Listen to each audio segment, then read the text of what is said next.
March 1, 2019 ಪ್ರಪಂಚದಾದ್ಯಂತ ತೆರೆ ಕಂಡ ಯಜಮಾನ ಸ್ಯಾಂಡಲ್ವುಡ್ನಲ್ಲಿ ಸಖತ್ ಸದ್ದು ಮಾಡಿತ್ತು. 100 ದಿನಗಳನ್ನು ಪೂರೈಸಿದ ಅದ್ದೂರಿ ಚಿತ್ರ ಇದೀಗ ಮತ್ತೊಮ್ಮೆ ಸುದ್ದಿಯಲ್ಲಿದೆ. ಹೌದು, ಡಿ ಬಾಸ್ ಅಭಿನಯದ ಯಜಮಾನ 8 ಸೈಮಾ ಅವಾರ್ಡ್ ಅನ್ನು ಮುಡಿಗೇರಿಸಿಕೊಂಡಿದೆ.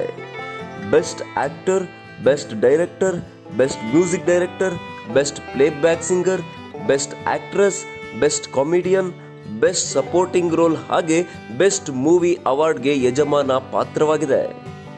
ಈ ಮೂಲಕ 2019ರ ಅತ್ಯುತ್ತಮ ಚಿತ್ರ ಯಜಮಾನ ಹಾಗೆ ಅತ್ಯುತ್ತಮ ನಟ ದರ್ಶನ್ ಅನ್ನೋದು ಸಾಬೀತಾದಂತಾಗಿದೆ.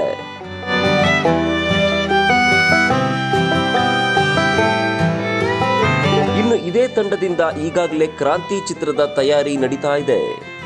ಚಿತ್ರದ ಪೋಸ್ಟರ್ ರಿಲೀಸ್ಗೆ ಸಿನಿಮಾ ರಿಲೀಸ್ನಂತೆ ಸಖತ್ ಸದ್ದು ಮಾಡ್ತಿದೆ. ಈ ಮಧ್ಯೆ ಯಜಮಾನ ಚಿತ್ರಕ್ಕೆ ಈ ಮಟ್ಟದ ಪ್ರಶಸ್ತಿ ಲಭಿಸಿರೋದು ಚಿತ್ರತಂಡದ ಹುರುಪನ್ನ ಹಿಮ್ಮಡಿ ಮಾಡಿದೆ. ನಮಸ್ಕಾರ.